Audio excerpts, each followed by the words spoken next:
안녕하십니까. 프라이메즈입니다. 초등고등학교 2학년 2025학년도 1학기 기말고사 영어 문제 분석해 보도록 하겠습니다. 초등고등학교 2학년 시험 문제를 보면은 정말 세월이 많이 변했구나. 예전에 초등고등학교가 아니구나 라는 거를 많이 느끼고, 특히 2학년 선생님께서는 시대의 흐름과 전혀 상관없이 우리는 문제를 어렵게 내서 평균 점수를 낮추겠어 라는 생각을 가지고 문제를 내시는 것 같습니다. 일단 예전하고 초등고등학교 문제가 어떻게 변했는지 비교를 해보면요. 왼쪽에 보시는 게 2023년도 초등고등학교 2학년 내신 문제 유형별입니다. 그러니까 보시면은 오른쪽에는 변형이 굉장히 많이 돼서 빨간색으로 표시가 되어 있는데 왼쪽에는 깨끗해요. 그러니까 변형을 두 문제밖에 안 하신 겁니다. 그리고 이것도 2023년인데 역시 빨간색 변형은 없죠. 그러니까 빨간색 변형이 지문 전체를 변형하신 거고, 노란색 변형은 문제만 변형하신 건데 2년 전까지만 해도 이렇게 지문 변형을 안 하시고 그냥 문제 변형만 몇 개 하시고 그냥 끝이었습니다. 근데 지금은 이렇게 바뀌었죠. 예전에 문제를 이렇게 내셔가지고 등급 컷이 굉장히 높았습니다. 17이 1등급, 5가 2등급 이러니까 실수 하나만 해도 등급이 갈리니까 좀 문제가 많다고 이제 건의가 들어갔겠죠. 저도 항상 그렇게 얘기를 했고요. 이제 그런 말을 하도 들으시니까 이제는 이제 반작용으로 그런 일은 절대로 일어나게 하지 않겠어 라는 마음가짐으로 이런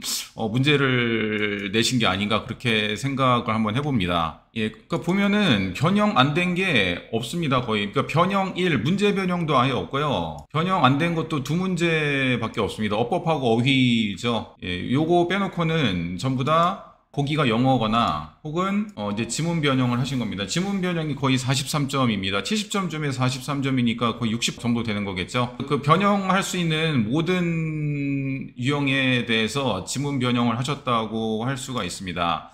그리고 이제 자세하게 이제 조사를 하면서 또 느낀 건데, 그러니까 보통은 지문 변형을 하셔도 기존에 배웠던 주제하고 크게 벗어나지 않는데, 초등고등학교 같은 경우에는 지문 변형을 하셨는데 약간 다른 내용으로 주제가 좀 비슷한 다른 내용으로 바꾸신 것도 꽤 있었습니다. 그거를 번호를 찾는데 좀 많이 애를 먹었어요. 그러니까 그만큼 더 신경을 쓰신 거고, 그 학생 입장에서 주제까지 달라버리면 완전 수능 형태로 시험을 보는 거기 때문에 난이도가 굉장히 높았으리라고 생각합니다. 아마 이 정도면 평균 점수가 30점, 40점이 되지 않을까 그렇게 생각하고 학생한테 물어보니까 그 정도 된다고 얘기를 하고, 학원 학생이 60점대 후반을 받았는데 잘하면 2등급을 노릴 수 있는 그런 점수라고 하더라고요. 60점대 후반이 절대로 못 본 게 아니라 그러더라고요. 그러니까 문제를 딱 봐도 좀 이제 그런 것이 느껴졌고, 지문 길이라든지 시간이 없어서 못 푸는 것도 있지 않을까 생각하고, 논술형 같은 것도 지문을 잘 안 바꾸시는데 좀 초등고등학교는 논술형도 지문을 바꾸셨어요. 여기 난이도가 상당하겠죠. 한 문제 빼놓고는 논술형도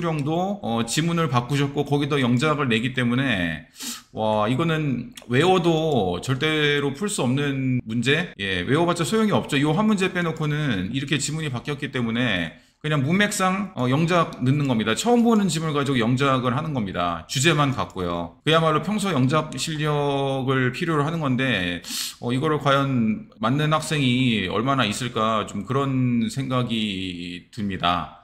대비하는 방법은 뭐 당연히 평소에 학원에서 이제 지문 변형된 거를 많이 출제를 하고 학생한테 풀려야 합니다. 이제 보시면 알겠지만 이게 이제 초등고등학교 2학년 학생 이제 평소에 테스트 본 거죠. 그래서 변형 2라고 적히는 거 지문 변형 문제를 최대한 학생들한테 많이 뽑아줘서 열심히 연습을 했고요. 시험 대비하면서 이제 초등고등학교 학생하고 이제 이런 일이 있었습니다. 그러니까 학생이 이제 지문을 주면서 이 세 개의 지문들이 다른 문제에 비해서 변형 문제가 잘 안 풀린다, 틀릴 것 같다, 이제 불안하다 이렇게 얘기를 했죠. 그래서 이 틀린 이제 번호를 조사를 했습니다. 그랬더니 스툭라이트도 이번에 초등고등학교에서 최신 버전에서 문제를 내셨고 버전에서 문제를 내셨습니다. 그래서 최신 버전 -2, 그다음에 15-1 이 번호가 이제 학생이 좀 이제 불안해하길래 이제 그럼 거기에 대한 전용으로 그 맞춤 문제를 만들어 주겠다. 이제 그렇게 대비가 된 거죠. 이제 거기에 맞춰서 뭐 13-1, 19-1 이런 문제 계속 반복해서 이제 학생한테 문제를 풀렸습니다. 이런 식으로요. 이제 요거만 이제 따로 이렇게 보면 이렇게 굉장히 많죠. 예, 그래서